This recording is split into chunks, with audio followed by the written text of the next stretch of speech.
Hello everyone, my name is Jamie Plays, and in this video we're going to be looking at the new 3.8.3 patch notes that is coming up for the compatibility patch for Star Trek New Horizons that should be out this weekend. Before we dive in, I do just want to remind you that these are still a work in progress, so the actual final version of these may be slightly different. However, the major points of these compatibility patch notes will not be changing between now and then. So let's dive in. First and foremost, of course, the 3.8.3 compatibility patch will make Star Trek New Horizons compatible with the latest version of Stellaris. Along with that, the graphical user interfaces, the GUIs, have also been updated to the latest version, meaning that if you play, for example, the Romulan or with the Cardassian GUI, you can play those on the version as well. Also, as was introduced in Galactic Paragons, the update for, or the DLC that released for Stellaris 3.8.x,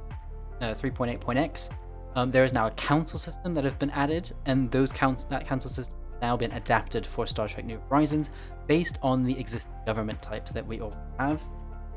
In addition, unique council backgrounds have been added, and localizations for 3.8.x, meaning all of 3.8, 3.1, 3.8.1, 3.8.2, and 3.8.3 have also been added in this patch. Let's move on to the fun stuff, shall we? So, for the setup and balance of the game, there's been a major revamp of the new game setup journey. So what this means is that all non-playable empires and minors are now created on a new game start and is definable by the player. This allows you to completely customize your game experience. This is quite a powerful change, quite a drastic change. Additionally, with the new council that we see, there are new council positions that have been added, especially for things like Section 31 for the Federation, or the Tal Shiar from the Romulans, the Obsidian Order, the Ministry of War, the Bajoran Kai, Borg leaders, and a Chief Medical Officer as well. All of those positions have been added for their respective empires. More are planning to be added with future patches as well, so this will continue to expand. Additionally, the hero system has been adapted to the new Paragon leader system as well, meaning that the hero traits that we've seen in the past now come in 2 and 3 tiers as well, which allows you to develop your heroes further and better than ever. These heroes have also been given backgrounds for most leaders, the rest are still to come, and more leaders have been moved to the Master Age Up mechanic as well, which is also somewhat. There are also numerous unused events that have been removed from game load. So this means, for example, checks and things that the game does as it's loading. A lot of those that are unused in Star Trek New Horizons have been removed. Additionally, the rules for performance have been updated. So if you have a computer that would be considered under poor performance, it doesn't run Stellaris and Star Trek New Horizons very well. Those rules have been updated for a better performance overall. Moving on, the Jupiter Station and the Science Station are now buildable by the United Federation of Planets, even if the UFP is not using the Federation graphics. You had formed the Federation, but not as, for example, the humans. Sometimes there were some issues. Now it's buildable by everyone, no matter what flavor of United Federation of Planets you're playing as. There's also more unique fighter models that have been added. This does include the Runabout fighter, which was added for T10 for that jump between the T9 and T11 research levels. Additionally, speaking of ships, we can now select battle tactics for a ship class using a new fleet tactics component. Because of that, also the ship computer no longer sets the battle tactics as it has in the past, so that has been moved to this fleet tactics component.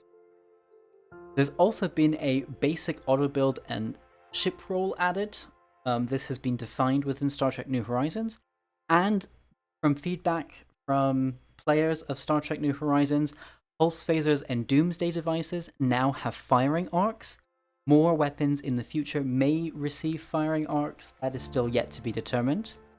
And finally, transphasic torpedoes also have a higher impact on the Borg and Fallen Empires. So yeah, we should see a lot of interesting additions there to both ships and components. And finally, for setup and balance, the Kobliad, Alidians, and Hotari have been added as minor empires to the galaxy. Moving on, we have the events. So of course, in honor of the Enterprise D, we've added the Generations 2 event to Star Trek New Horizons, so that's a new event that we will see. Another new event is the Flight of the Resolute. So there was a recent game that came out called Resurgence. So this Star Trek Resurgence game, there's an event that leads to the events of this game, and it's called the Flight of the Resolute, and that has been added to Star Trek New Horizons. If you haven't played Star Trek Resurgence, don't worry. This event, Flight of the Resolute, will not spoil Star Trek Resurgence for you. And additionally, when you send your ships on expeditions, there's a new expedition mission called Fight or Flight. It has also been added. Many leaders have been added. I was actually stressed to me by the devs that one of the biggest things that have been added, or the largest areas that have been added, are the leaders. So there are a lot of new leaders, including people like Tasha Yar, Zachary Solano, Dara Riddick, Catherine Pulaski, as well as several notable members of the Tal Shiar and the Obsidian Order. So good luck finding them all. Another big area that has been worked on heavily with this compatibility patch is the graphics. So the dev team have come up with a new 2D art style that has been updated, and a lot of planet backgrounds have been updated with the new images. A lot of the planet city view models have been updated to reflect this style as well, and a lot more will be coming as well. Additionally, the Star Trek New Horizons GUI updates, so for all of the various GUIs, they have been updated to reflect changes and feedback made by players. These include new features that have been added into the base game that have then been modeled within the new Star Trek New Horizons GUI. Additionally, on the graphics side, the Picard era hero, engineer, and security outfits have also been added. Not only Picard era, but we also have the Strange New World era. Of course, Season 2 will be coming out soon, and we've seen teasers of those uniforms. Those have been added to Star Trek New Horizons. And finally, the Starfleet envoys and intelligence officers now have their own uniforms. In the past, they were just using uniforms from other characters. Now they have unique uniforms. Finally, again with graphics, but moving over towards the ship side, so several models and or textures have been added or updated in this patch. For example, the Polaris class and the Jaeger class both have updated textures, and I believe the Polaris class also has an updated model.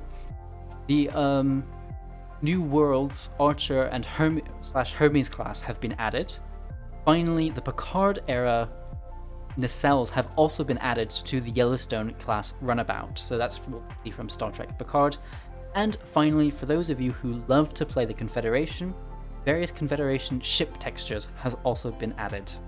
And as with any patch, especially compatibility patches, lots of fixes have been added. So for example, leaders will now, whenever they update for whatever reason, whether they get a new trait or they age, they won't suddenly start switching to random portraits. So for example, if you have, Burnham, she won't suddenly become an older white man.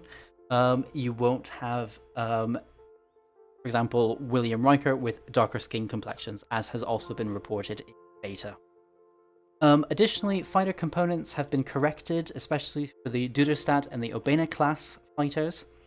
Additional component tags have been added. The EMH research option was lowered from tier 11, so that tech tier is now lower. Lots of other fixes as well on the Borg side. The transwarp conduits can only be used by the Borg. However, you can gain a unique tech if you defeat the Borg that will allow you to use them as well. We also had some issues with both the Shangri-La class and the Burrell Bird of Prey class having 100% evasion, especially within the beta. That has been corrected. The Enterprise B now locks in the correct order. So I believe Tech 4C was unlocking before B, if I'm not wrong. Also, there were rare cases where non-UFP empires were using the Federation member preset. That has also been squashed.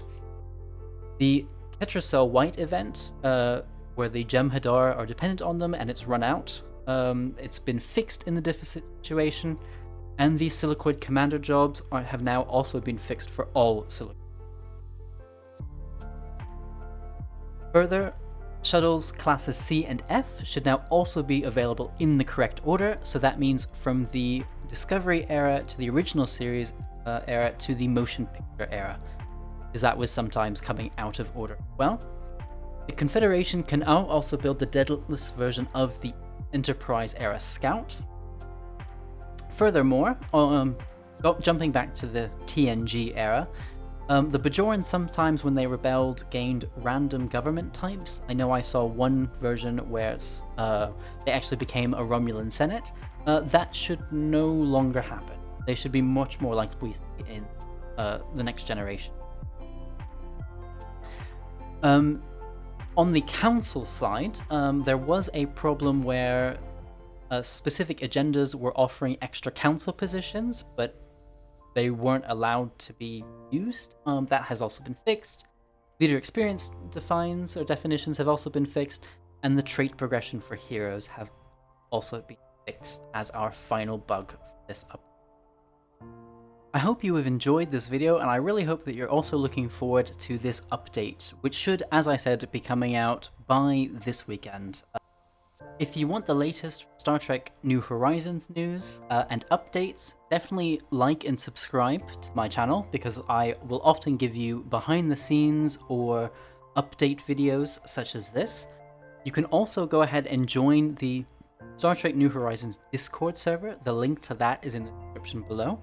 And while you're at it, why don't you also join my Discord server, The Collective, where lots of like-minded people who also follow my channel interact with each other, talk about Star Trek, talk about gaming, talk about Star Trek gaming, talk about sci-fi, talk about books, talk about just whatever we feel interested in talking about. If you'd like to join that, the link is also in the description below. So, I hope you've enjoyed this video, and if so, I'd love to see you again next time. Bye for now!